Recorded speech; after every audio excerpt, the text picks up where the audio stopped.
Hello everyone, सबैलाई Nepal online स्कुलमा फेरि पनि स्वागत छ। आज हामीसँग chapter 4 of economics grade 12 chapter 4 भनेको के छ त? मार्केटको कन्सेप्ट अफ मार्केट, हैन? कन्सेप्ट अफ मार्केट अनि रेभिन्यू र कस्ट कर्वहरु छ है। रेभिन्यू कर्व र कस्ट कर्व यो पढ्न जाँदैछौँ है त। पहिला हामी बुझौँ मार्केट भनेको के। नर्मल हाम्रो मार्केट भनेको के, बजार भनेको के, जहाँ चाहिँ गुड्स एन्ड सर्भिसेस सेल हुन्छ, बाई हुन्छ हैन, ट्रान्ज्याक्सनहरु भइरहेको हुन्छ सेलर र बायर बीच, त्यसलाई नै मार्केट भनिन्छ नि हैन। हो, मार्केट भनेको नि in ordinary sense market is the place where transaction of goods and services among buyers and seller भन्नु भएको छ। गुड्स एन्ड सर्भिसेसको ट्रान्ज्याक्सन जुन बायर र सेलर बीच हुन्छ त्यसलाई नै मार्केट भन्छ। प्रिसाइजली इकोनोमिक्सले चाहिँ के भन्छ त? Market is the mechanism for buying and selling goods and service. यसले चाहिँ एउटा मेकानिजम भन्छ क्या। कसैले गुड्स बेच्नु पर्यो भने मार्केट भन्ने मेकानिजमको थ्रु बेच्ने है, मार्केट प्लेस होइन। यसको अनुसार चाहिँ मार्केट भने एउटा मेकानिजम, एउटा कस्तो भन्दा चाहिँ यो साधन जस्तै कि अब गुड्स किन्नु पर्यो भने मार्केटको मेकानिजमबाट किन्ने, गुड्स बेच्नु पर्यो भने मार्केटको मेकानिजम, मार्केट भन्ने मेकानिजमबाट बेच्ने है त। In other words, place as well as mechanism through which goods and services are transacted between two or more parties. दुईटा पार्टिजहरूले ट्रान्ज्याक्सन कहाँबाट गर्छन् भनेर जुन ठाउँ हुन्छ, जुन मेकानिजम हुन्छ, मेकानिजम भने एउटा प्रोसेस भनौँ न हैन, त्यो नै हो मार्केट हो भनेर भनेको छ है त। यो मेकानिजममा के हुन्छ त? एउटा फर्म भने एउटा कम्पनी, सानो सिंगुलर टर्ममा हेर्दाखेरि फर्म भनेको कम्पनी, इन्डस्ट्री भनेको पुरै फर्महरुको collection. Firm sell its product to the buyers and buyers purchase the product supply by the firm. Seller र बायर चाहिँ दुईटा ड्राइभिङ फोर्सेस हुन्छ अरे हैन। ड्राइभिङ फोर्सेस एउटा मार्केट फर्म हुनको लागि, मार्केट हुनको लागि, एउटा बजार हुनलाई बेच्ने मान्छेहरु पनि हुनु पर्यो, किन्ने मान्छेहरु पनि हुनु पर्यो, हो किन? यसमा अब this two forces play major role for determining the price and quantity. किनभने सेलर र बायरले नै डिटरमाइन गर्ने हो नि त प्राइस कति छ भनेर हैन। प्राइस र क्वान्टिटी, बायरलाई कति किन्नु छ त्यही अनुसार सेलरले प्राइसहरु त्यसरी डिटरमाइन गर्न थाल्छ है। Product is traded among the consumers irrespective of the place and the physical presence. Physical presence जहाँ भए पनि ट्रेडिङ त जसरी पनि हुन्छ। It means there may not be physical existence of seller and buyer, rather goods and services flow from seller to buyer around the world arena through different channel system. आजकल online सिस्टमबाट नि sale भइरहेछ नि त। Online सिस्टमबाट हेर्दाखेरि त अब sale purchase जुन भइरहेछ त्यसलाई अब एउटा प्लेसमा भइरहेछ भन्न त मिलेन। त्यो त एउटा अनलाइन मेकानिजमको थ्रु हो, त्यो पनि एउटा अनलाइन मार्केट नै भयो क्या है। त्यही भएर मेकानिजम भनेको त्यही हो। अब फिजिकल प्रेजेन्स हुन पनि सक्छ, नहुन पनि सक्छ बायर र सेलर्सको है। अनलाइनमा त अब अनलाइनमा गयो, हामीले क्लिक गर्यो, बाई भनेर भन्यो, त्यहाँबाट तिनीहरूले डेलिभर गराइदिन्छ हैन। Market is a mechanism, system, process, channel, place that establish relations between buyer and sellers है त। एक्सट्रिम फर्म्स मार्केटको के छ त? दुईटा भन्दाखेरि एउटा पर्फेक्ट कम्पिटिसन मार्केट, एउटा मोनोपोली मार्केट भन्ने छ है। Various models of market develop by economics depending upon number of form, extent of power. कतिवटा फर्म हुन्छन्, त्यसमा पावर्स के छ मार्केटमा, प्राइस कसले डिटरमाइन गर्छ, कस्तो हुन्छ, प्रोडक्टको टाइप्सहरु कस्तो हुन्छ, त्यसले गर्दाखेरि दुईटा सिचुएसन आउँछ। एउटा पर्फेक्ट कम्पिटिसन, अर्को इम्पर्फेक्ट कम्पिटिसन। इम्पर्फेक्ट भित्र मोनोपोली, मोनोपोलिस्टिक र ओलिगोपोली भन्ने आउँछ है। भने के आउँदो रहेछ त? मार्केटको टाइप्स, पर्फेक्ट कम्पिटिसन र इम्पर्फेक्ट कम्पिटिसन। इम्पर्फेक्ट भित्र मोनोपोली, मोनोपोलिस्टिक र ओलिगोपोली है। यस्तो तीनटा टाइपको मार्केट हुँदो रहेछ। पर्फेक्ट कम्पिटिसन मार्केट भने के त? पर्फेक्ट कम्पिटिसन मार्केट भने मैले अगाडि धेरै च्याप्टरहरुमा पढाइरहेछु। पर्फेक्ट कम्पिटिसन भनेको कम्पिटिसनको लागि एकदम भरपुर ठाउँ हुने भनेको, जो पनि मान्छे आएर बेच्न पाउँछ। नम्बर अफ फर्म्सहरु, सेलर्सहरु अति धेरै हुन्छ है। र यिनीहरुको प्रोडक्ट्स के हुन्छ त? यहाँ हामीले भर्खरै के भन्यो त? फर्म कति हुन्छ, पावर के हुन्छ, र प्राइस र प्रोडक्ट हैन। यिनीहरुको पर्फेक्ट कम्पिटिसनमा प्रोडक्ट कस्तो हुन्छ त? सबैले सेम टाइपको होमोजेनियस प्रोडक्ट बेच्छ के होमोजेनियस भने कसैले डिफ्रेन्ट टाइपको बेच्दैन। कम्पिटिसन भने त्यस्तो हुनु पर्दैन, सबैले एउटै वस्तु बेचिरहेछ भने नम्बर अफ सेलर्सहरू धेरै छ भने त्यसले पर्फेक्ट कम्पिटिसन भने के। र प्राइस चाहिँ के हुन्छ त कन्स्ट्यान्ट हुन्छ, जुन मार्केटले डिटरमाइन गर्छ त्यही प्राइस हुन्छ है। अब यो पढौँ है त। पर्फेक्ट कम्पिटिसन भनेको त्यस्तो फर्म मार्केट हो जहाँ चाहिँ लार्ज नम्बर अफ फर्म्स हुन्छ to produce and sell homogeneous goods. सेलरहरू यति धेरै हुन्छन् कि कन्ज्युमरको तर्फबाट हेर्दा चाहिँ पर्फेक्ट कम्पिटिसन कन्ज्युमरको अब के हुन्छ त, मान्छे अब एउटा किन्न गयो होइन, सपोज एउटा नुडल्सको कुरा गरौँ है त, चाउचाउको टाइप्सहरू कति धेरै छन् नेपालमा होइन। अब तिनीहरूले के त सबै धेरै नम्बर अफ सेलर छन्, वाइवाईदेखि लिएर अरू चाउचाउहरूको नामहरू तपाईँलाई थाहा होला, अरू के रारा चाउचाउहरू छ, वाइवाई छ होइन, यस्तै थुप्रै टाइपको चाउचाउ। तिनीहरूले के गर्छ भने त सेल होमोजिनियस भनेको सबैले एउटा चाउचाउ बेच्छ, एउटै टाइपको हुनु पऱ्यो चाउचाउ। रारा र यो होमोजिनियस भयो त भएन नि, वाइवाई र यो। एउटा क्विक्स छ, क्विक्स पनि वाइवाईको हो, सिजी ग्रुपको है। Product large number of buyers, sell homogeneous product to large number of buyers, किन्ने मान्छेहरू पनि अति धेरै हुन्छन् है। At fixed price determine by the market. Suppose म के भन्छु भन्दाखेरि 10 जना मान्छेहरूले इन्डियाबाट चाहिँ म्याङ्गोलाई इम्पोर्ट गरेर सपोज होइन, अब यो 10 होइन 10,000 मान्छेले है लार्ज नम्बर म्याङ्गो इम्पोर्ट गरेर एउटै टाइपको म्याङ्गो एउटै इन्डियाबाट एउटै डिलरबाट इम्पोर्ट गरेर नेपालमा आएर चाहिँ नेपालको पुरै मार्केटमा बेच्न थाल्यो भने यसलाई के भन्छ त पर्फेक्ट कम्पिटिसन भन्छ। किनकि नम्बर अफ सेलर्स धेरै छ, बायर नम्बरको धेरै छ, एउटै होमोजिनियस प्रोडक्ट छ होइन, एउटै टाइपको प्रोडक्ट छ र प्राइस यिनीहरूको सेम हुनु पऱ्यो है, त्यसलाई पर्फेक्ट कम्पिटिसन मार्केट भन्छ कि। कन्सेप्ट बुझ्ने हो पहिला होइन, त्यसपछि सर र पढ्दाखेरि आफू झन् एकदम क्लियर भइन्छ कि। The firms are suppose to be in price taker. Price taker भने मार्केटले जुन प्राइस तोक्छ नि त्यही प्राइस उनीहरू लिएर चाहिँ बेच्न थाल्छन्। They set the price which is determined by to market force, demand र सप्लाई। डिमान्ड र सप्लाईले गर्दा जुन मार्केट फोर्समा जुन प्राइस लागू भइरहेको हुन्छ त्यही प्राइसमा उनीहरूले बेचिदिन्छन् है त। अब by economic definition perfect competition market भने के, opposite meaning to the meaning of practical use. Practical use भन्दा छुट्टै हुन्छ के हुन्छ त, there are so large number of sellers and buyers that the activities of an individual firm don't affect the other firms है। एउटा individual seller र individual बायरले के गरिरहेछ त्यसले अरूलाई केही पनि एफेक्टै गर्दैन कि। And the market as a whole, मार्केटलाई पनि एफेक्ट गर्दैन। It means entry and exit of an individual firm does not affect market significantly. पहिला सपोज कति भयो 10 लाख सेलरहरू छन्, अब एकजना सेलर बढ्दैमा केले के मार्केटलाई इम्प्याक्ट पर्छ, यसको प्राइसले यसको डिमान्ड र सप्लाईले के इम्प्याक्ट पर्छ पर्दैन नि। एकजना बायर बढ्दैमा केही पनि हुँदैन नि होइन।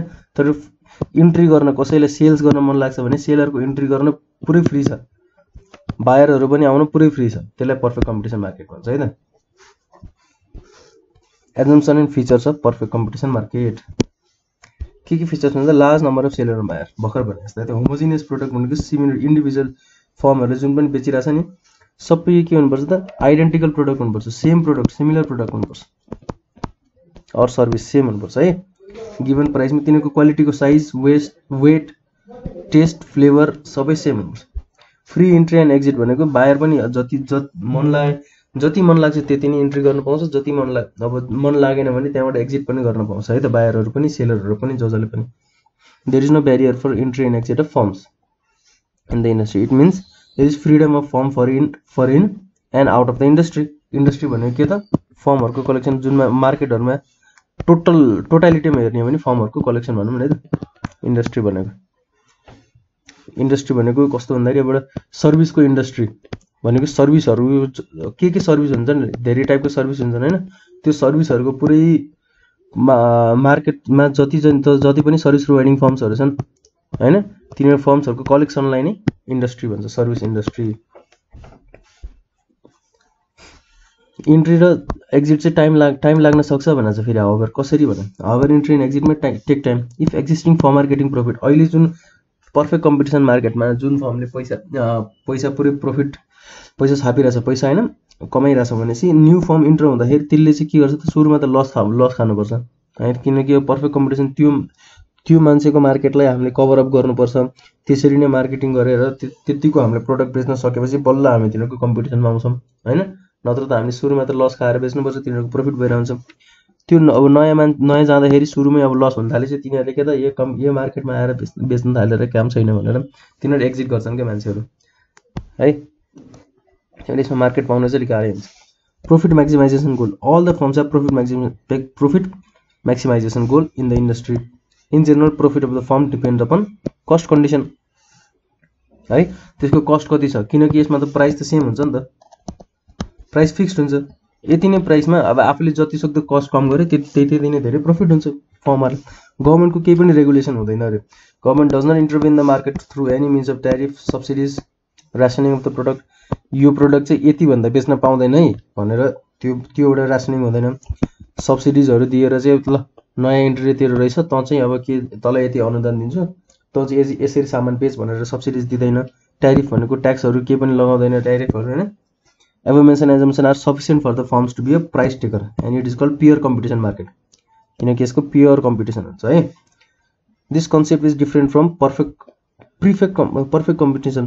The concept of perfect competition requires the following two additional assumptions. यतिले चाहिँ के हुन्छ त प्राइस टेकर हुन ठीक छ अरे हैन। तर पर्फेक्ट कम्पिटिसन मार्केट हुनले दुईटा एडिशनल एजम्पसन के चाहिन्छ त, यो दुईटा चाहियो।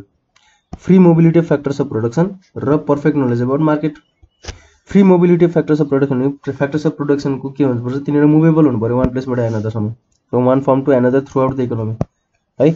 एउटा लेबर चाहिँ त्यो इन्डस्ट्रीमा भएको जतिसुकै फर्म होस् त्यो सबैमा गएर काम गर्न सक्ने हुनुपर्छ। All the factors of production are movable from one firm to another throughout the economy.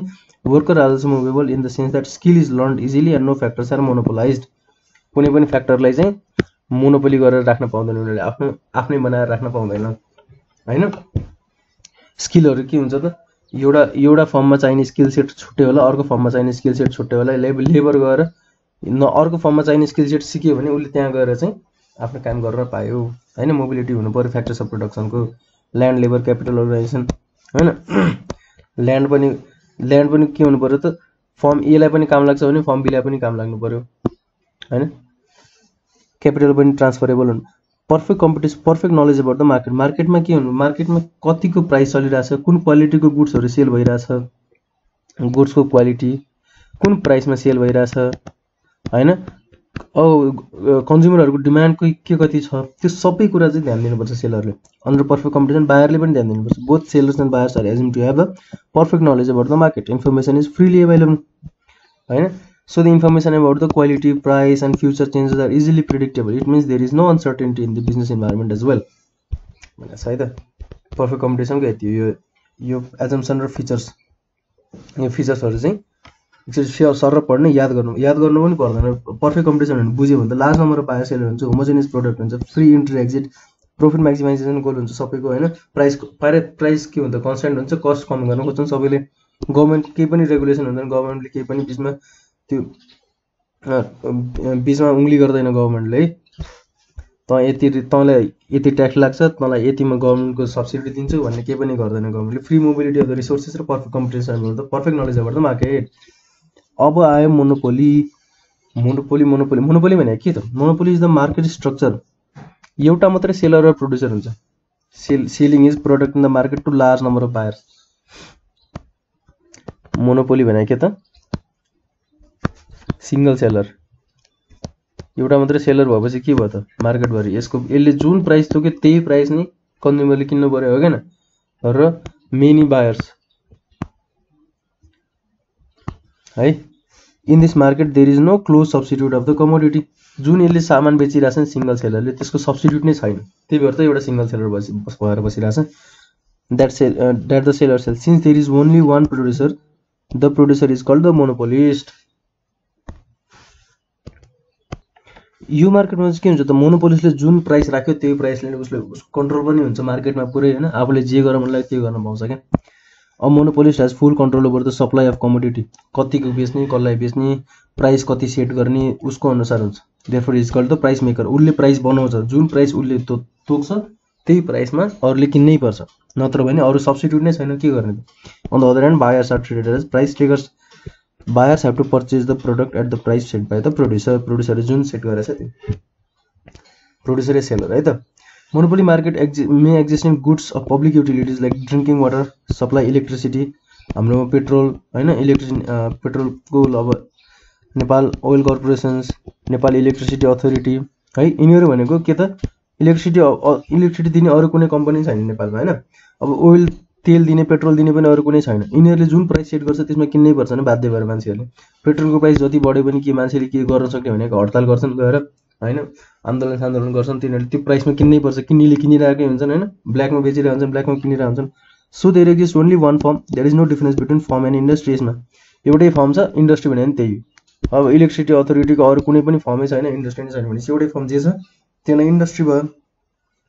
मोनोपोलीको features के हुन्छ? Single seller, large buyers, close substitute नै छैन हैन, जे दिएछ त्यही किन्नै पर्यो। No entry of new firms, अरु कुनै आएर इन्ट्री गर्नै सक्दैन किनकि सब्स्टिट्युट नै छैन है। रेस्ट्रिक्टेड पनि छ यो त बाइ लिगल प्रोभिजन र made impossible by some mechanism. केही न केही कारणले गर्दाखेरि अरु आएर कोही आएर चाहिँ म अब नेपालमा तेल बेच्न थाल्छु भन्दाखेरि तिनीहरूले नेपालले अब दिन्छ त, नेपालको सरकारले दिँदैन नि। त्यस्तै कतै न कतै केही प्रोभिजनले गर्दाखेरि तिनीहरूले दिइरा हुँदैन। Firm is a price maker, जुन फर्म हुन्छ तिनीहरूले जे प्राइस बनाउँछ त्यही प्राइस किन्नुपर्छ।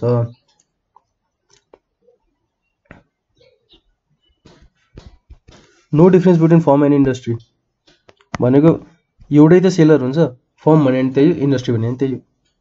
पोसिबिलिटी अफ प्राइस डिस्क्रिमिनेसन हुने भयङ्कर चान्स हुन्छ किनकि उसले जुन प्राइस जसलाई जतिमा बेच्न मन लाग्यो त्यतिमा बेचिदिन्छ क्या है। Possibility of price discrimination under monopoly, it means that monopolist can sell different units of his product different prices. त्यही अब इलेक्ट्रिसिटी अथोरिटीले पनि हैन, अब सपोज इलेक्ट्रिसिटी बेचेको के भनेर आइरहेछ नि हैन। अब नेपाल ओइल कर्पोरेसनले पनि अब पेट्रोल कसैले उसले चाह्यो भने यो कम्पनीलाई चाहिँ पेट्रोल सस्तोमा दिन्छु, यो भन्दा बाँकी इन्डिभिजुअललाई मान्छेहरू जो पनि आउँछ बाइक साइक लिएर तिनीहरूलाई पेट्रोल महँगोमा दिन्छु, कारमा आउनेहरूलाई अझै धेरै सस्तोमा दिन्छु, त्यस्तो अझै धेरै महँगोमा दिन्छु भनेर भन्ला त्यसलाई कसैले रोक्न सक्दैन क्या है। तिनीको प्राइस डिस्क्रिमिनेसन हुन सक्छ।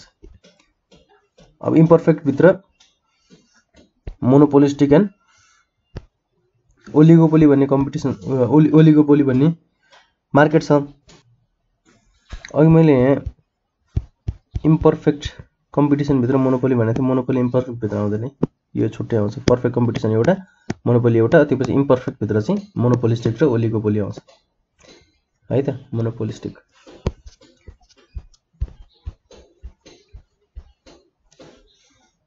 The market structure in which large number of seller sells heterogeneous or differentiated goods भन्ने भन्छ। पर्फेक्ट कम्पिटिसनमा के थियो त? सेलर लार्ज नम्बर तर गुड्स सिमिलर हैन। यसमा चाहिँ सेलर लार्ज नम्बर तर गुड्स पनि डिफ्रेन्ट है। क्लोज सब्स्टिट्युटहरु अवेलेबल हुन्छ। सेलर हेटेरोजेनियस गुड्स भनेको डिफ्रेन्ट है। To large number of buyers is called monopolistic competition. In this market firms are freely entered into the market and exit also, exit पनि free छ long रनमा। In this types of market structure firm sells heterogeneous or differentiated product, केही न केही quality difference भएको प्रोडक्टहरु बेचिरहन्छ फर्मले है। Similar देखिन्छ तर आइडेन्टिकल हुँदैन, सेम हुँदैन। It is blend of competition market र मोनोपोली मार्केटको ब्लेन्ड हो यो। मोनोपोलिस्टिक अनि कम्पिटिसन भनेको monopolistic competition. Perfect competition monopoly भनेपछि मोनोपोली प्लस कम्पिटिसन भनेको monopolistic. It is most common market structure in the retail and service sector. Gas, barber shop, grocery, liquid stores, restaurants, cotton textiles, यिनीहरूले के गर्छन् त? यिनीहरूले सबै same त दिइरा हुँदैन नि, तर क्वालिटीहरु सेम नभए पनि तिनीहरूको प्रोडक्ट के हुन्छ त? सिमिलर हुन्छ हैन। ग्यासले प्रोभाइड गर्ने ग्यासोलिन स्टेसनहरूले प्रोभाइड गर्ने ग्यासहरु के हुन्छ त? सिमिलर हुन्छ तर एउटै हुँदैन, उस्तै हुन्छ हैन।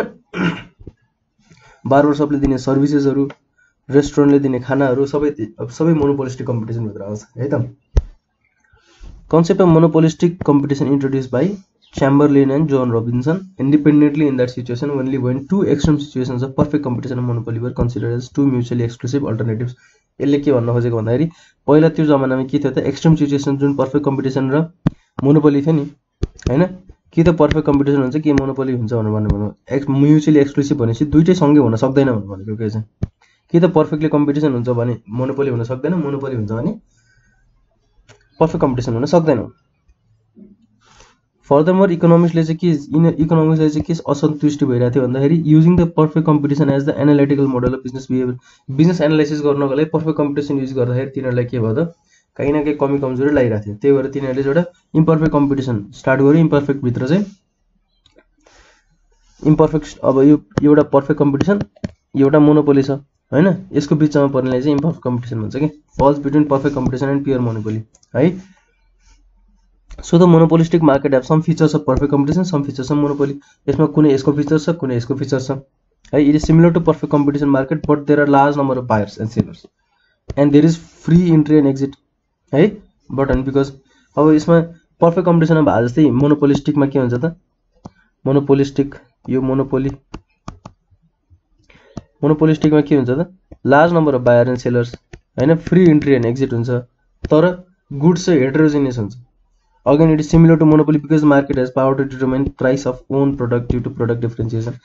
प्राइस प्रोडक्ट हेटेरोजेनियस हुन्छ भनेको प्रोडक्ट छुट्टै छुट्टै हुन्छ नि त।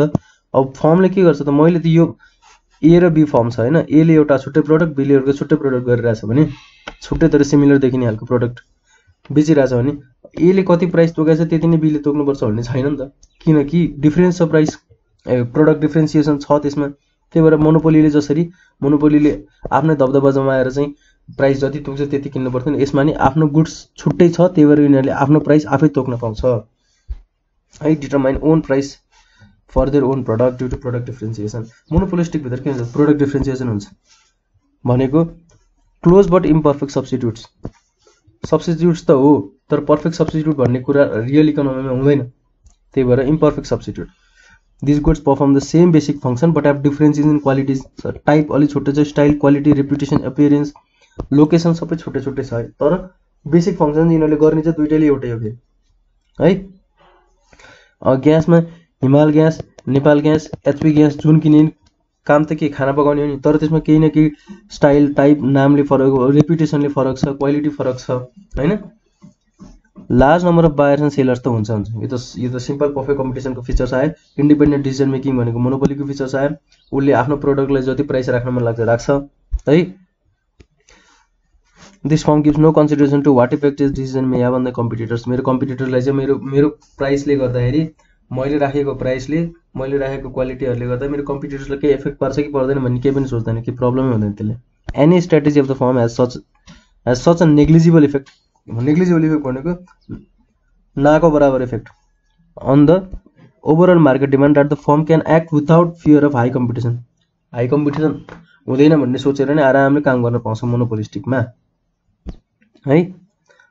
In other words each firm feels free to set prices as if it as monopoly rather than oligopoly.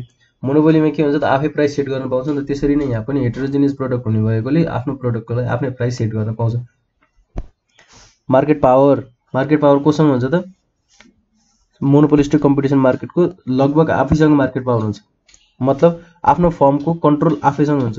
Condition of exchange, terms and कन्डिसनहरू, फर्मले आफ्नो प्राइस बढाउन नि पाउँछ, कस्टमरै लुज नगरिकन लोवर पनि गर्न पाउँछ विदाउट थ्रोट कट भनेको के त, प्राइस वार विथ कम्पिटिटर्स भनेको।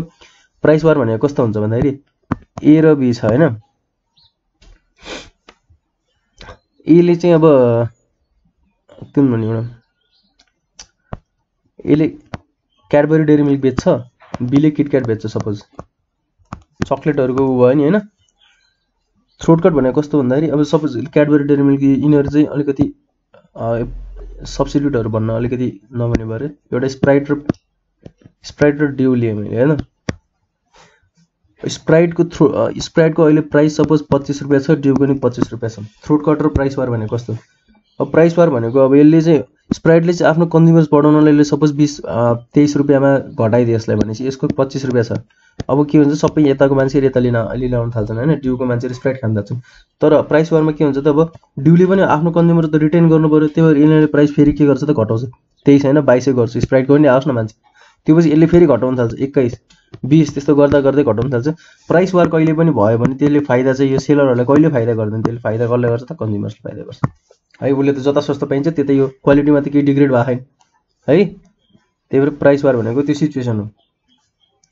आफ्नो प्राइस लोवर गर्दैमा प्राइस वार हुन्छ भन्ने टेन्सन पनि लिनु पर्दैन मोनोपोलिस्टिक मार्केटमा, हाई गर्दैमा कन्ज्युमरहरू छोडेर जान्छन् भन्ने पनि टेन्सन लिनु पर्दैन कि The source of firm's market power is not various of entry, but the firm gets market power from product differentiation that makes the product unique. Unique बनाउने प्रोडक्टहरुले गर्दाखेरि नै इन्ट्री एक्जिट गर्नको लागि इन्ट्री एक्जिटलाई केही पनि रेस्ट्रिक्सन त छैन, तर अलि गाह्रो भन्नु छ भने फ्री इन्ट्री एन्ड एक्जिट जो पनि आउँछ सेल गर्न पाउँछ, एक्जिट गर्न मन लाग्यो भने एक्जिट गर्न नि पाउँछ। Importance of advertisement and other selling cost, यसमा चाहिँ के हुन्छ त अब आफ्नो प्रोडक्ट अलिकति छुट्टै छ नि त, एडभर्टाइजमेन्ट छुट्टै गराउनु पर्यो, अब मार्केटिङ छुट्टै गराउनु पर्यो अलि राम्रोसँग हैन। The important characteristic of monopolistic competition is that firm incurs a large number of expenditure and advertisement, किनकि आफ्नो प्रोडक्ट त सबैमा पुर्याउनु पर्यो नि त पहिला त, और सेलिङ कस्ट जसले चाहिँ प्रमोट गर्न थाल्छ सेल्सलाई, नत्र त मार्केटमा टिक्न गाह्रो हुन्छ है। The advertisement and other selling cost by a firm change the demand for its product as well as its cost, like the adjustment of price and product. Seller under monopolistic will also adjust the amount of advertisement. अब प्राइसहरु adjust गरे जसरी नै advertisement पनि उले adjust गर्छ, आफ्नो profit कसरी maximise गर्ने भनेर। एडभर्टाइजमेन्ट त धेरै चाहिन्छ, तर उले एडभर्टाइजमेन्ट कस्ट सकेसम्म कम से कम गराउनु पर्छ, किनकि कस्ट कम हुन थाल्नेबित्तिकै प्रॉफिट धेरै हुन्छ। इम्परफेक्ट नलेज अबाउट द मार्केटको बारेमा थाहा नै हुँदैन खासै धेरै। No sellers and buyers of complete market information like market demand, market supply, किनकि हरेक प्राइसको के हुन्छ प्रोडक्ट, हरेक फर्मको छुट्टै प्रोडक्ट हुन्छ हैन। एउटा प्रोडक्ट अलिकति डिफरेन्ट होला, अर्को अलिकति डिफरेन्ट छ, अर्को अलिकति, अब सबैको स्टडी गर्न गाह्रो हुन्छ नि। यसको डिमान्ड सप्लाई कति छ, यसको प्राइस कति छ, क्वालिटी के छ, डिमान्ड सप्लाई कतिको मागमा छ, कतिको सप्लाई भइरहेको छ, सबै कम्प्लिट नलेज हुन गाह्रो छ। Goal of the firm is profit maximisation, त्यो सबै फर्मको गोल के हो त प्रॉफिट मैक्सिमाइजेशन नै हो।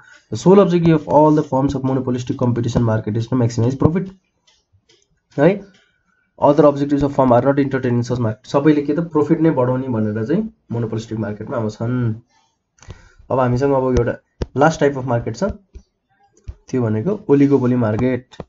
ओलिगोपोली मार्केट भने चाहिँ कस्तो भन्दाखेरि थोरै सेलर छन् है, पर्फेक्ट कम्पिटिसनमा धेरै सेलर, मोनोपोलीमा एउटा मात्र सेलर, मोनोपोलिस्टिकमा धेरै सेलर।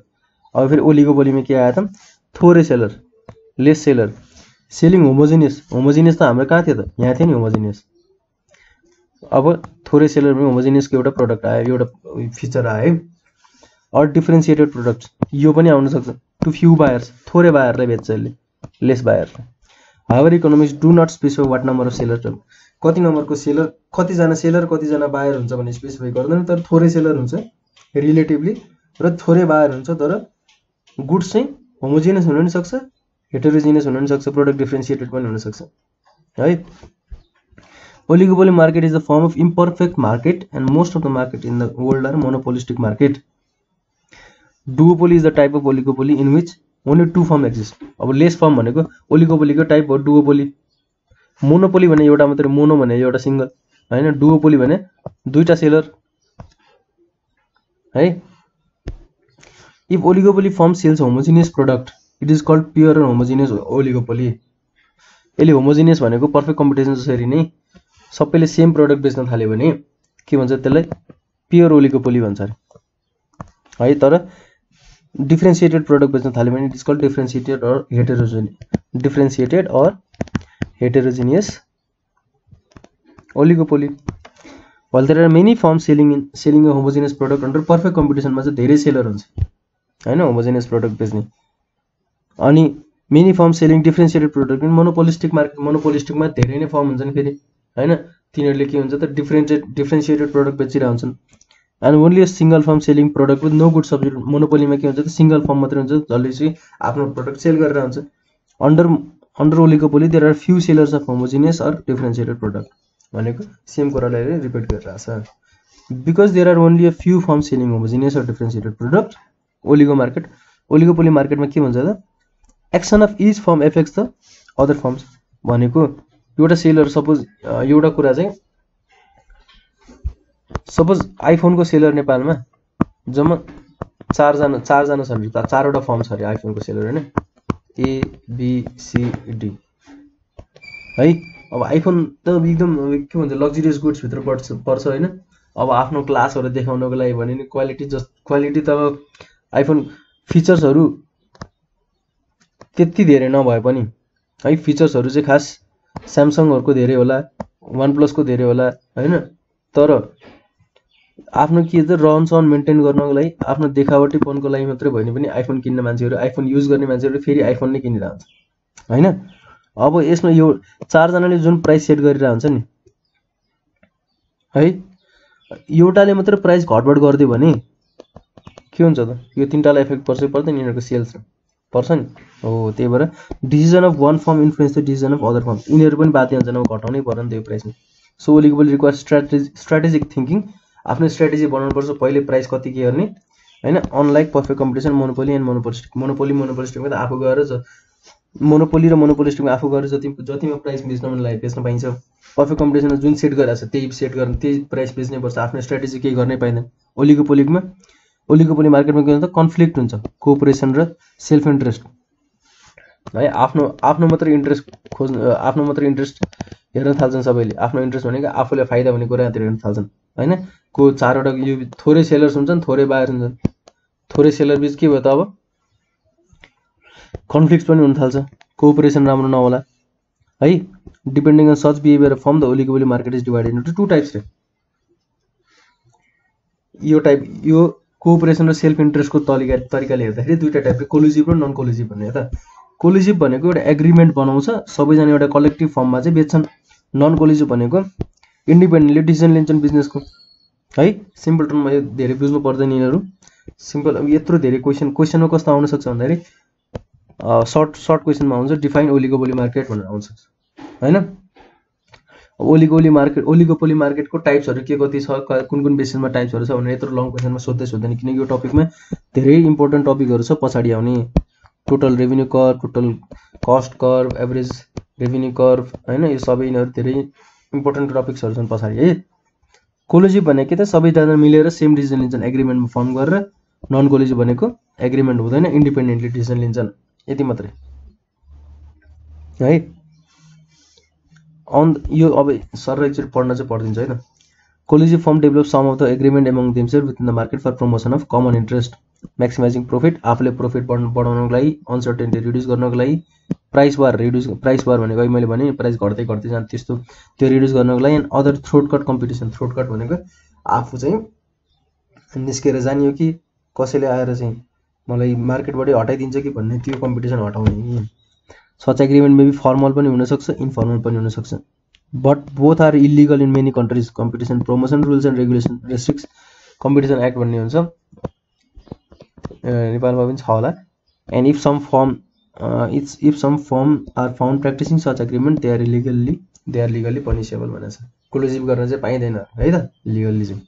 नन कोलिजिभमा चाहिँ they do not make any agreement, they calculate optimal moves of rival form.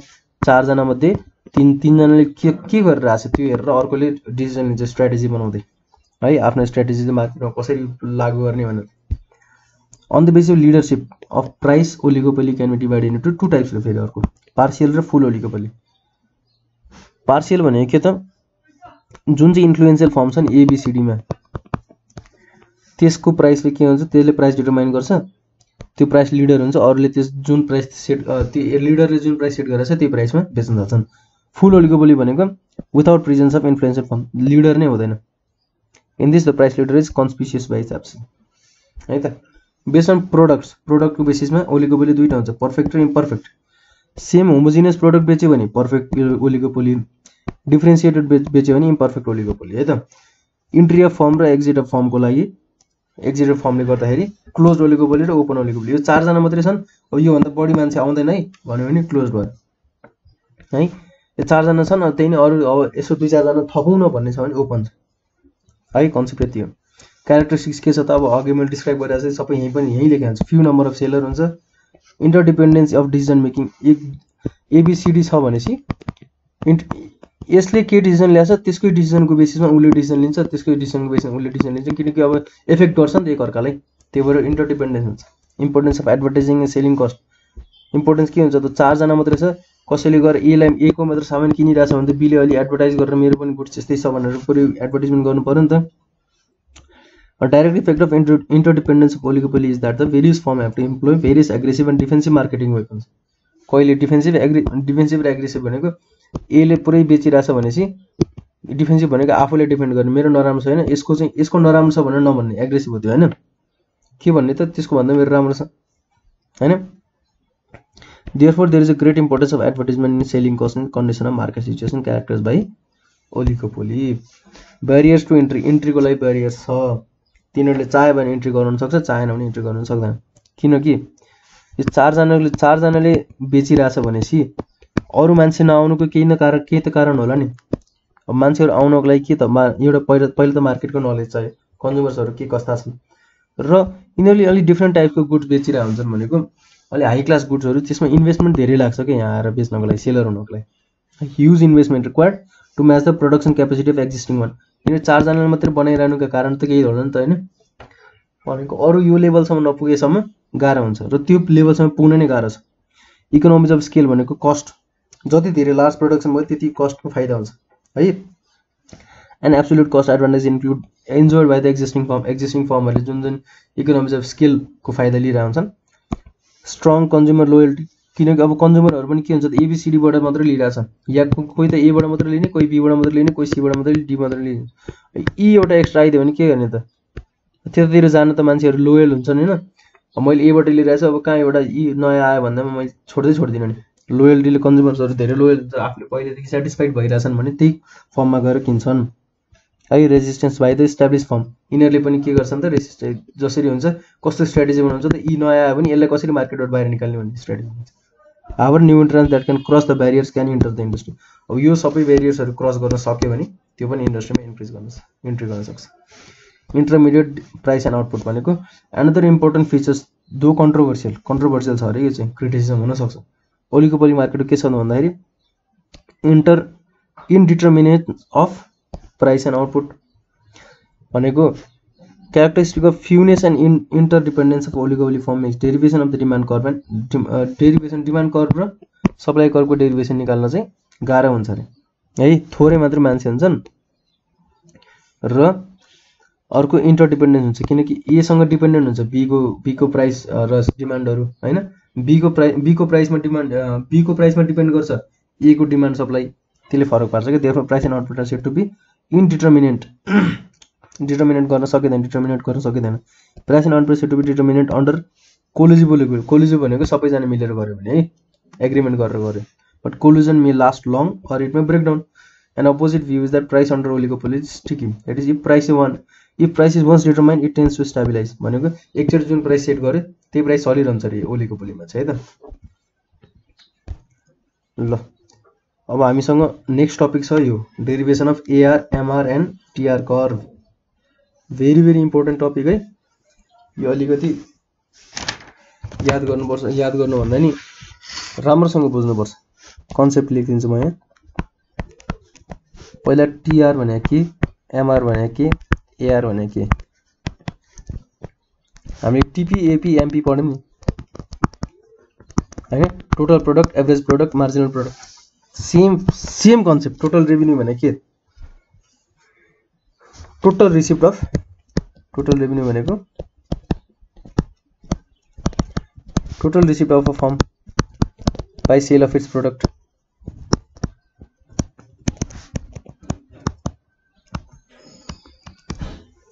Total revenue भनेको म्याथमेटिकली भन्दाखेरि के हुन्छ त, प्राइस इन्टु क्वान्टिटी। मेरो जति प्राइस छ जति क्वान्टिटी सोल्ड भयो त्यतिको हाम्रो प्रोडक्ट नै के हो त, टोटल रेभिन्यू है। अर टोटल रेभिन्यू भने के हुन्छ त, टोटल रेभिन्यू भने अर्को के पनि हुन्छ त, summation of marginal revenue okay न। भनेको marginal revenue of one product, marginal revenue of 2 units, MR 3, यस्तो गर्दा एमआर एन सम्मको टोटल रेभिन्यू है, समेसन यो। अर्को एभरेज रेभिन्यू भने के त, total revenue divide by number of units, quantity sold कति छ हैन। Total revenue divide by quantity भनेको यो टोटल रेभिन्यू, टोटल भने सबै सम भइहाल्यो। क्वान्टिटी भनेको quantity sold, number of quantity sold है। अब मार्जिनल रेभिन्यू भने के त, हामीले मार्जिनल युटिलिटी पढ्यौँ, मार्जिनल प्रोडक्ट पढ्यौँ, मार्जिनल रेभिन्यू पनि त्यही हो।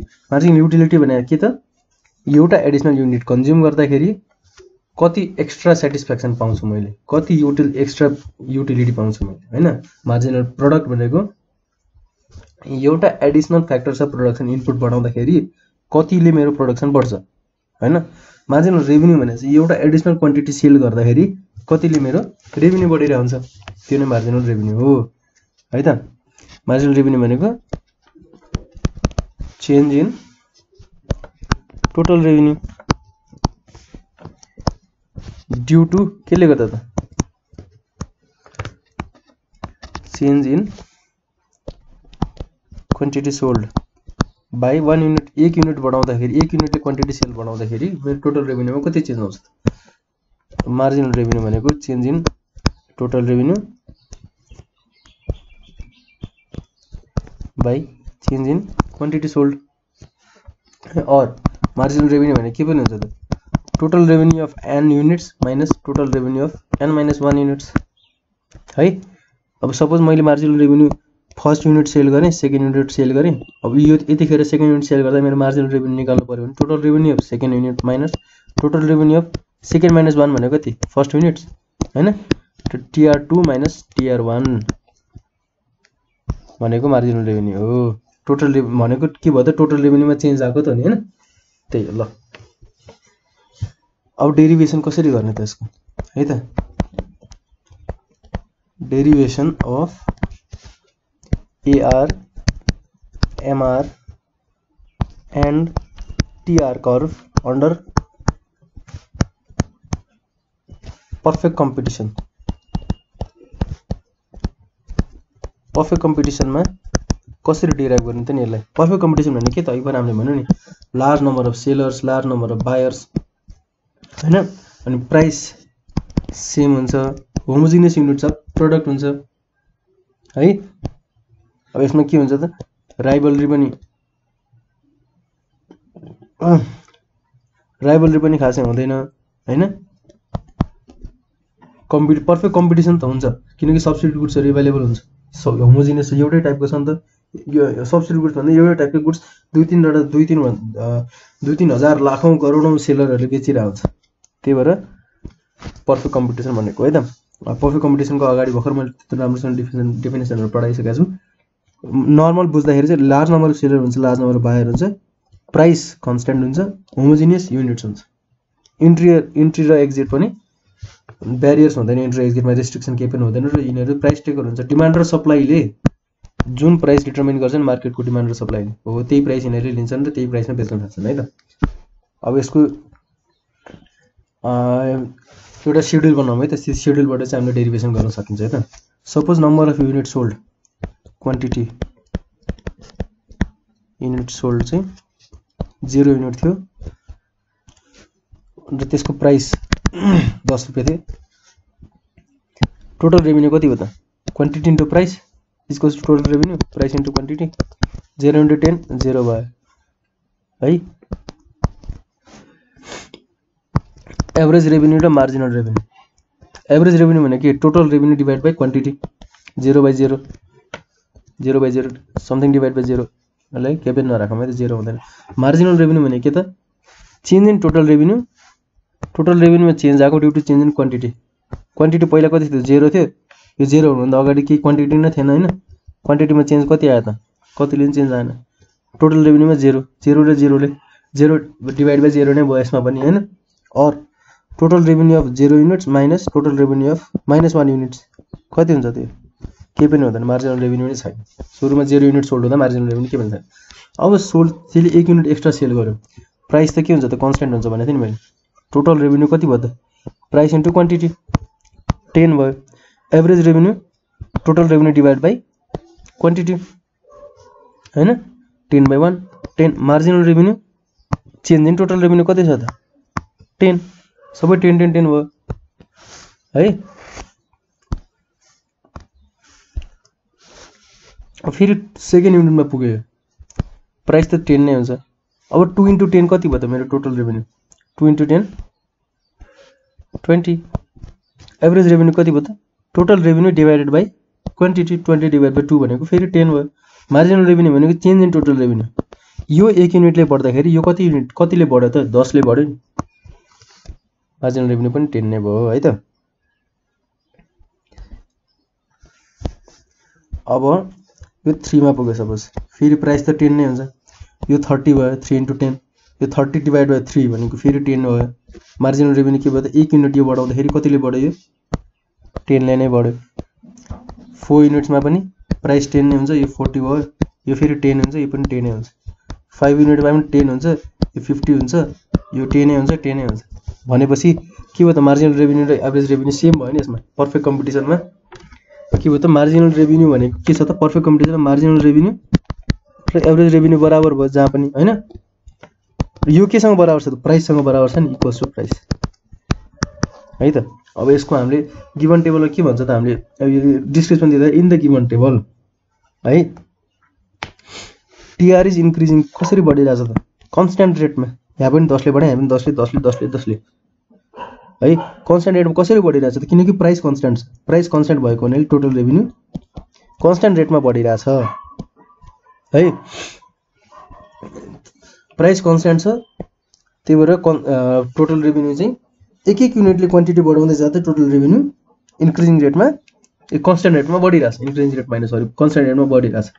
यहाँ एभरेज रेभिन्यू भनेको प्राइससँग बराबर छ, मार्जिनल रेभिन्यू भनेको पनि प्राइससँग बराबर छ है। यसमा चाहिँ के हुन्छ त price equals to average revenue equals to marginal revenue है त। अब यसलाई हामीले फिगरमा बनाउँदाखेरि चाहिँ कसरी बनाउनु त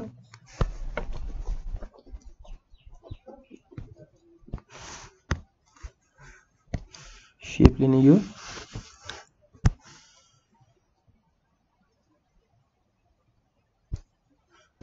ओ एक्स भयो सपोज है त, यो युनिट्स अफ गुड्स सोल्ड, यतापट्टि रेभिन्यू है टोटल रेभिन्यू पनि हुन्छ, एभरेज रेभिन्यू पनि हुन्छ, मार्जिनल रेभिन्यू तीनटै हुन्छ यसमा। यो 10 20 30 40 50 60 70 भयो रेभिन्यू है त। 10 20 30 40 50 60 70 युनिट्स 1 2 3 4 5 6। अब प्लटिङ गरिदिनु त हो क्वान्टिटी 1 हुँदा 0 हुँदाखेरि त सबै 0 छ हैन, प्राइस यो 10 छ। क्वान्टिटी 1 हुँदाखेरि टोटल रेभिन्यू कति छ त 10 छ, 2 हुँदा 20 छ, 3 हुँदा 30 छ, 4 हुँदा 40 छ, 5 हुँदा 50 छ है। अब यो के भयो त एउटा स्ट्रेट लाइन भयो, यो टोटल रेभिन्यू भयो है त। अब एभरेज रेभिन्यू र मार्जिनल रेभिन्यू के छ त कन्स्ट्यान्ट छ, 10 मा छ नि त, 2 मा हुँदा नि यही छ, 3 मा हुँदा नि यही छ, 4 मा हुँदा नि यही छ, 5 मा हुँदा नि यही छ। पहिला 0 बाट आछ भनेपछि अब यो के भयो त average revenue equals to marginal revenue equals to price curve भयो। यति हो यसको फिगर। पर्फेक्ट कम्पिटिसन मार्केटमा यो कन्स्ट्यान्ट रेटमा बढिरहन्छ, यो सबै इक्वल हुन्छ है त। अब इन द गिवन फिगर के भनेर लेख्नु त in the given figure X एक्सिसले के जनाछ त युनिट्स, एक्स ले युनिट जनाछ, वाई एक्सिसले रेभिन्यू जनाछ हैन त।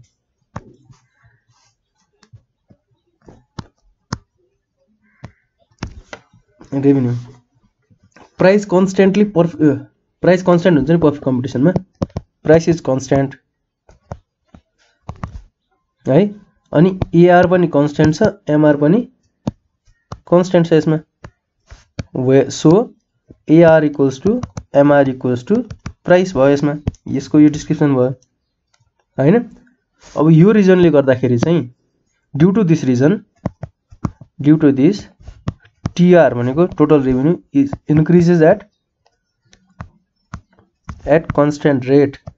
के गर्दा इन्क्रिज हुन्छ त कन्स्ट्यान्ट रेटमा विथ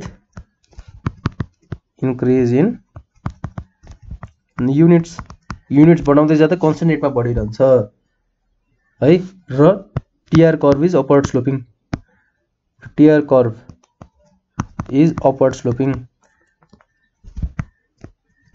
अपवर्ड स्लोपिङ भनेको माथितिर गइरहेछ यसरी भने है। एआर एमआर एन्ड पी को curve is horizontal to X axis, horizontal and parallel to X axis है त। ल यति भएपछि हाम्रो टीआर कर्भ र एमआर कर्भ आयो। यो हाम्रो कुन मार्केटमा गइरहेको छ त पर्फेक्ट कम्पिटिसन मार्केटमा है, यो पर्फेक्ट कम्पिटिसनमा थियो। अब यसैले हामीले मोनोपोली मार्केटमा हेरौँ है त कस्तो हुँदो रहेछ।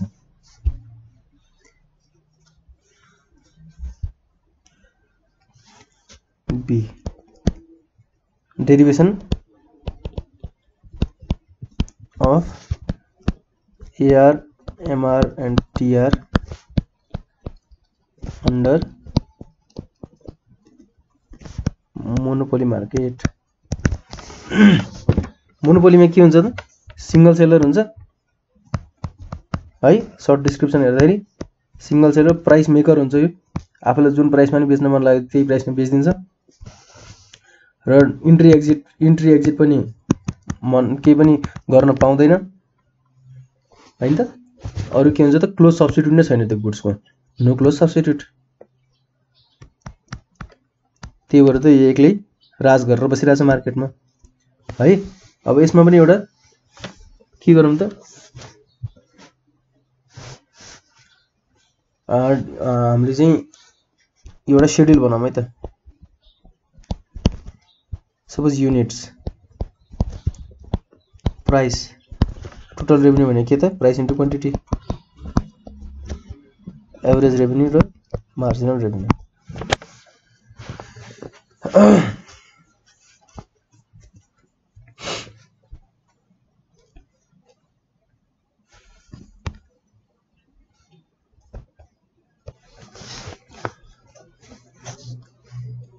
पहिला सपोज 1 युनिट सोल्ड भएको थियो,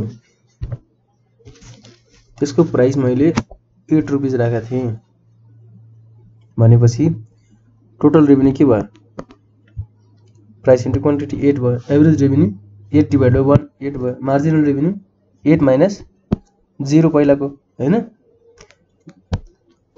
एक युनिट एक्स्ट्रा बढाउँदाखेरि कति युनिटले टोटल रेभेन्यू बढ्यो त 8 ले बढ्यो नि त हैन। 2 युनिट सोल्ड गर्दाखेरि यसले के गर्छ त, अब प्राइस घटाइदियो, प्राइस घटाएर युनिट्स बढ्न थाल्यो हैन। टोटल रेभेन्यू 14 भयो। मोनोपोलीको मार्केटले पनि के गर्छ त भनेपछि आफ्नो प्राइस घटाउँदाखेरि क्वान्टिटी डिमान्डेड बढ्दो रहेछ भनेर तिनीहरूले पनि थाहा पाए है। यो आफ्नो प्राइस घटाउन थालेपछि बल्ल क्वान्टिटी चाहिँ बढी सेल हुँदो रहेछ भनेर यिनीहरूले थाहा पाए। अब त्यसले रेभेन्यू के भइरहेछ, बढाइरहेछ हैन। एभरेज रेभेन्यू के भयो त 14 डिभाइड बाइ 2 7। मार्जिनल रेभेन्यू कति भयो, यहाँ कतिले बढ्यो, 1 युनिट बढाउँदाखेरि 6 ले बढ्यो नि। 3 युनिट्स फेरि सेल गर्यो कति प्राइसमा, तर 6 प्राइसमा, टोटल रेभेन्यू कति भयो त 18। फेरि अब प्राइस अलिक फेरि एकचोटि घटाउँदाखेरि यिनीहरूको युनिट त के भयो त अझै बढी सोल्ड भयो भनेपछि यिनीहरूको average revenue 18 divide by 3, marginal revenue 18 minus 14 4।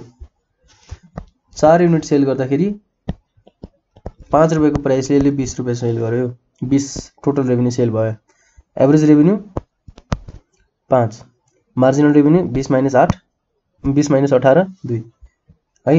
5 unit sale गर्यो, अझै यसले युनिट्स प्राइस अझै कम गर्यो, युनिट्स के भयो त अझै बढी सेल भयो, तर यसको टोटल रेभेन्यूमा चेन्जै आएन। यो पोइन्टबाट चाहिँ है एभरेज रेभेन्यू के भयो त 20 डिभाइड बाइ 5 भनेको 4, मार्जिनल रेभेन्यू 0। यो एक्स्ट्रा युनिट सेल गर्दाखेरि यसले केही पनि रेभेन्यू एक्स्ट्रा आउँदै आएन हैन त। अब यसले एक्स्ट्रा अझै यसले प्राइस घटायो भने के हुन्छ त, अझै घटायो भने सेल्स त धेरै हुन्छ, सेल्स बढ्यो हैन, तर रेभेन्यू के भयो त घट्यो। अब यसले यहाँबाट स्टप गर्छ, यसले चाहिँ अब नेगेटिभ जानु हुँदैन रहेछ, योभन्दा धेरै प्राइस घटाउनु मिल्दैन भनेर उसले सोच्छ। अब एभरेज रेभेन्यू कति भयो त 18 डिभाइड बाइ 6 भनेको 3, मार्जिनल रेभेन्यू -2 है त। यो टेबलले के सो गर्छ त अब भन्दाखेरि टीआर पहिला के भइरहेछ त यहाँसम्म इन्क्रिजिङ रेटमा बढिरहेछ, पहिला 6 ले बढ्यो, इन्क्रिजिङ हैन डिक्रिजिङ रेटमा बढिरहेछ यहाँसम्म हैन। पहिला 6 ले बढ्यो, फेरि 4 ले बढ्यो, अब 2 ले बढ्यो, डिक्रिज भइरहेछ नि यो रेट है। TR is increasing at decreasing rate, हामीले टिपी एमपी एपी को पढे जस्तै हो है। तर फोर्थ पोइन्टमा चाहिँ युनिट सोल्ड जतिखेर हुन्छ नि फोर्थ युनिटसम्म सोल्ड गर्दाखेरिसम्म यहाँसम्म यसको के भयो त डिक्रिजिङ रेटमा बढेछ। फिफ्थ युनिटमा गएपछि यसको म्याक्सिमम छ, म्याक्सिमम आउटपुट छ। किन भन्दाखेरि यतिखेर मार्जिनल रेभेन्यू 0 छ। यतिखेर किन भएन भन्दाखेरि यतिखेर किन म्याक्सिमम भनिएन भन्दाखेरि मार्जिनल रेभेन्यू अझै 2 छ। मार्जिनल रेभेन्यू जबसम्म आफ्नो फुल्ली सेटिस्फाइड हुँदैन नि त्यतिखेरसम्म फुल्ली नेगेटिभ 0 नभएसम्म मान्छेले सेल्स गरिराख्छ है। अब 20 युनिट यहाँ म्याक्सिमम भयो। अब के भयो त त्यो पछि एक एक्स्ट्रा प्राइस घटाउँदाखेरि मतलब एक एक्स्ट्रा युनिट सेल गर्दाखेरि उसले प्राइस घट्यो भने बल्ल सेल गर्न पाउँछ। प्राइस घट्दाखेरि उसको टोटल रेभेन्यू नै घट्न थाल्यो है। यसले गर्दा एभरेज रेभेन्यू के भइरहेछ त एभरेज रेभेन्यू र प्राइस बराबर भइरहेछ नि यहाँ 8877 बराबर भइरहेछ नि। यो A equals price equals average revenue यो के भइरहेछ त घटिरहेछ यो पनि है। मार्जिनल रेभेन्यू पनि घटिरहेछ तर जब एभरेज रेभेन्यू मार्जिनल रेभेन्यू धेरै हायर रेटमा घटिरहेछ नि हो किन। मार्जिनल रेभेन्यू यहाँ पहिला 2 ले घटाछ, 1 ले घटाछ, यो फेरि 2 ले घटाछ, फेरि 1 ले घटाछ, फेरि 2 ले घटाछ, फेरि 1 ले घटाछ, 2 ले घटाछ, 1 ले घटाछ, 2 ले घटाछ, 1 ले घटाछ भनेपछि मार्जिनल रेभेन्यू एभरेज रेभेन्यू भन्दा चाँडो घटिरहेछ है। एभरेज रेभेन्यू चाहिँ प्राइससँग ठ्याक्कै सेम भएर बसिरहेछ भनेको एभरेज रेभेन्यू भनेको प्राइस नै आइरहेछ। प्राइस जसरी घटायो भने एभरेज रेभेन्यू पनि त्यसरी नै घटिरहेछ भनेछ। यसमा अरु खासै के पनि छैन। यसलाई अब कर्भ कसरी बनाउने यसको डिमान्ड कर्भ यसको एआरएमआर र टीआर कर्भ है त।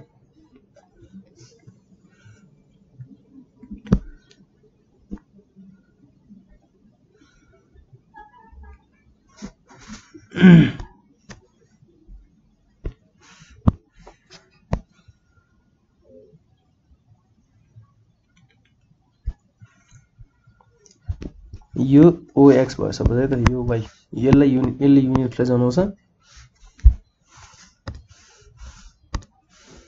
यसले रेभेन्यूलाई जनाउँछ हैन। यो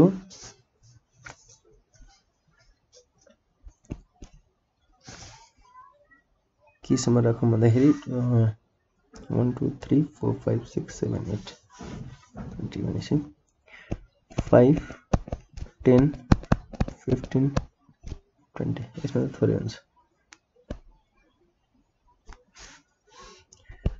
2 4 6 8 10 12 14 16 अझै माथि गएर 18 रह्यो 20 है त। यतापट्टि 1 2 3 4 5 6 ल पहिला टोटल रेभेन्यू हामीले प्लट गरौँ। टोटल रेभेन्यू पहिले 1 युनिट हुँदाखेरि 8 मा छ, 2 युनिट्स हुँदाखेरि 14 मा छ, 3 युनिट्स हुँदाखेरि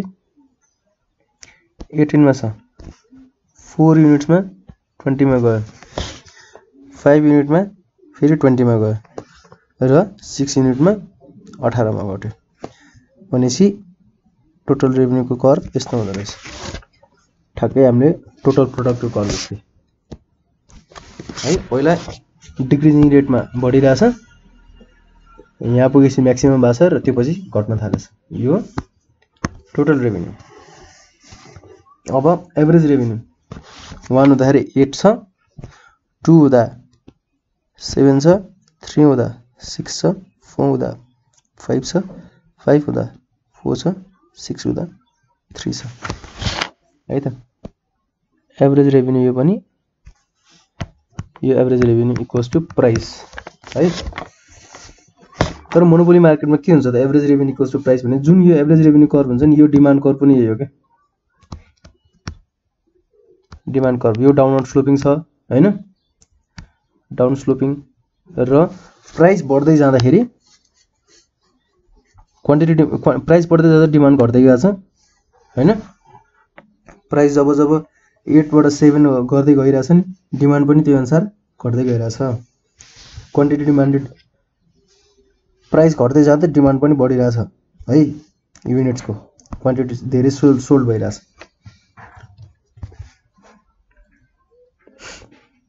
अब यसले चाहिँ अब यो मोनोपोली मार्केटमा चाहिँ के पनि भन्छ भन्दाखेरि धेरै सेल्स गराउनलाई अघि मैले भने नि जति धेरै सेल्स गराउनु छ त्यति प्राइस कम गरेर आउँछ मार्केटहरुले है त। यो एआर कर्भ नै डिमान्ड कर्भ हो। मतलब मोनोपोलिस्टहरुले चाहिँ more units of output sell गर्छ बाइ लोवरिङ द प्राइस। धेरै सेल्स गर्नलाई उनीहरुले प्राइस घटाइरहन्छ है। युनिट अफ 6 सेल गरिरहेछ प्राइस त तर कहाँ पुग्यो त 2 मा पुग्यो नि त हैन। अब मार्जिनल रेभेन्यूको कर्भ। मार्जिनल रेभेन्यू भनेको 1 हुँदा 8 छ, 2 हुँदा 6 छ, 3 हुँदा 4 छ, 4 हुँदा 2 छ, 5 हुँदा 0 छ र 6 हुँदा -2 छ। यता -2 है त यो -2। मार्जिनल रेभेन्यू कर्भ चाहिँ के भयो त अब यो घट्दै गयो नि धेरै। मार्जिनल रेभेन्यू एआर भन्दा चाँडो घटिरहेछ यो हैन। यो एआर भन्दा चाँडो घटिरहेछ। यो पोइन्टमा गएर मार्जिनल रेभेन्यू 0 छ भनेको where marginal revenue equals to 0 त्यतिखेर के हुन्छ त टीआर हाम्रो म्याक्सिमम हुन्छ है। यो पोइन्टमा म्याक्सिमम हुन्छ। अब यसमा डिस्क्राइब गर्दाखेरि इन द फिगर भन्ने के भन्ने त यो फिगर बनाउन त केही गाह्रै छैन नि। यो शेड्युललाई प्लट गर्दा मात्र त्यो शेड्युल बनाउनु नि पहिला के गर्ने त मोनोपोली मार्केटमा के हुन्छ भन्ने बुझ्ने। मोनोपोली मार्केटमा जब मान्छेहरुले त्यो सेलरले चाहिँ आफ्नो क्वान्टिटी धेरै सेल्स गराउनलाई उले प्राइस घटाइरा हुन्छ हैन। अब क्वान्टिटी धेरै सेल्स गराउनलाई प्राइस घटाइरा हुन्छ। यति दुईटा मात्रै मिलेपछि त टोटल रेभेन्यू भनेको unit into price quantity into price हैन। अनि एभरेज रेभेन्यू भनेको टोटल रेभेन्यूलाई युनिट्सले डिभाइड गर्दै मार्जिनल रेभेन्यू भनेको टोटल रेभेन्यूमा आएको चेन्ज। सिम्पल है त। अब इन द फिगर भनेर के डिस्क्राइब गर्ने त एक्स एक्सिस र वाइ एक्सिसले पहिला के भन्छ त्यो डिस्क्राइब गर्ने है। Since more units are sold by reducing price. मोनोपोलिस्टमा के हुन्छ त प्राइस रिड्युस गर्दाखेरि मोर युनिट्स आर सोल्ड। त्यसले गर्दाखेरि पहिला सुरु TR is increasing gradually at decreasing rate, increasing at decreasing rate, reaches its maximum point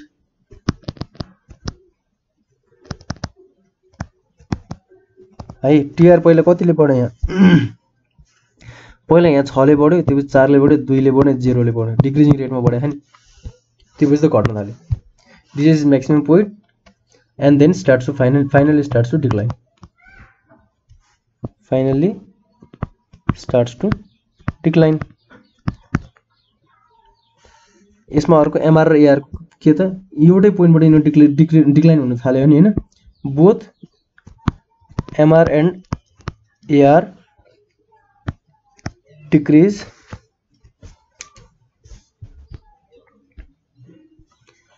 gradually from initial point.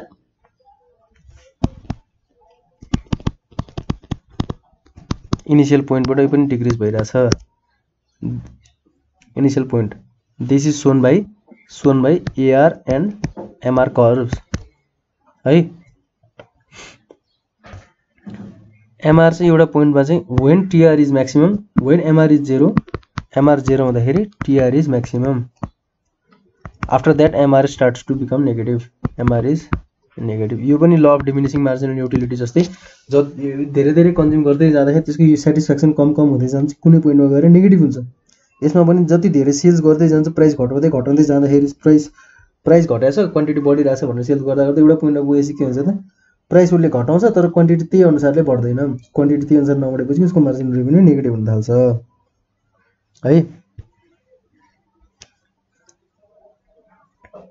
AR and marginal curve चाहिँ के हुन्छ त AR and marginal revenue curve are downward sloping हैन। AR is greater than MR सधैं के भइरहेछ त AR curve भन्दा MR कर्भ माथि तल छ नि त। AR is greater than MR and AR equals to price equals to demand curve। है त। AR लाई किन डिमान्ड कर्भ भने त भन्दाखेरि AR भनेको हाम्रो प्राइससँग बराबर छ यो। AR को पनि प्राइस कर्भ एउटै छ भनेपछि जति उसले चाहिँ प्राइस कम गर्दै गयो त्यति उसको डिमान्ड बढ्दै जान्छ हैन। र एभरेज रेभेन्यूले त्यही मोनोपोलीले चाहिँ कसरी कन्ट्रोल गर्छ त फर्ममा हैन। आफ्नो मार्केटमा चाहिँ मोनोपोलीले आफ्नो प्राइस कसरी कम गर्दा क्वान्टिटी बढिरहेछ भने प्राइस कम गर्दा क्वान्टिटी बढिरहेछ भने चाहिँ यो रिलेसनले देखाउने कर्भलाई नै डिमान्ड कर्भ भन्ने हैन। यसमा पनि प्राइस भनेको अब के छ AR छ। AR को रिलेसन देखाउने कर्भलाई नै के भएर डिमान्ड कर्भ भनेको है त।